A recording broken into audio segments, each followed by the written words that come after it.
1 Minute Inspirations, Henry Street Church of Christ.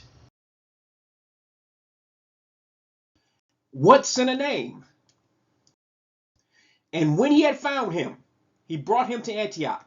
So it was that for a whole year they assembled with the church and taught a great many people. And the disciples were first called Christians in Antioch. Acts chapter 11, verse 26, New King James Version.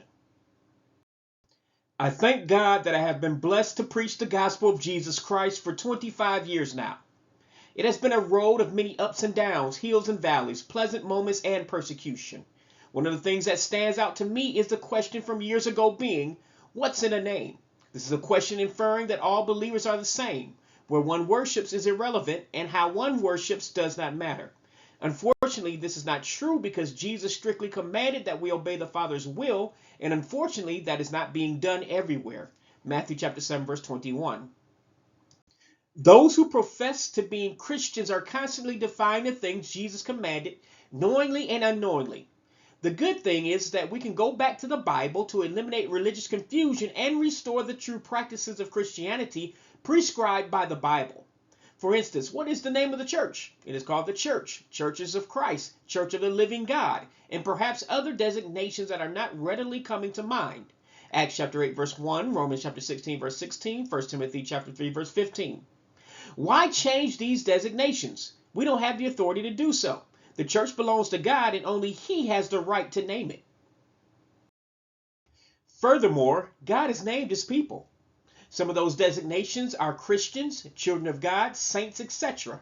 Romans chapter 8, verse 16, Colossians chapter 1, verse 1 and verse 2. However, there is no Baptist, Methodist, Pentecostal, Apostolic, Lutheran, Catholic, or any other designation. Since this is the case, no one who truly believes in Jesus should go by these divisive, non-scriptural, Bible-defiant names.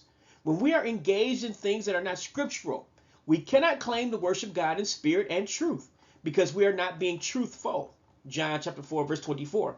Let's drop all of these non-biblical practices no matter how long the traditions have been going on, because traditions can keep us out of salvation, but following Jesus in truth will always save us. Luke chapter 9, verse 23, Mark chapter 7, verse 9, Matthew chapter 7, verse 13. God bless you. Thanks for listening. If you have not made Jesus Christ the head of your life for salvation, don't delay another day. The Bible says that we must obey the gospel, Romans chapter 10, verse 16.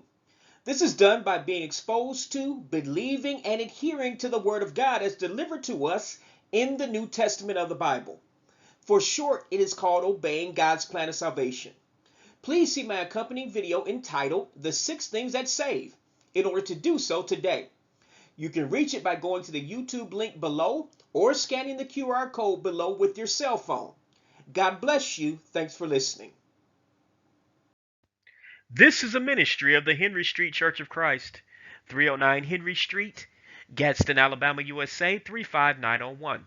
www.henrystreetchurchofchrist.com. Please subscribe to our channel. God bless you.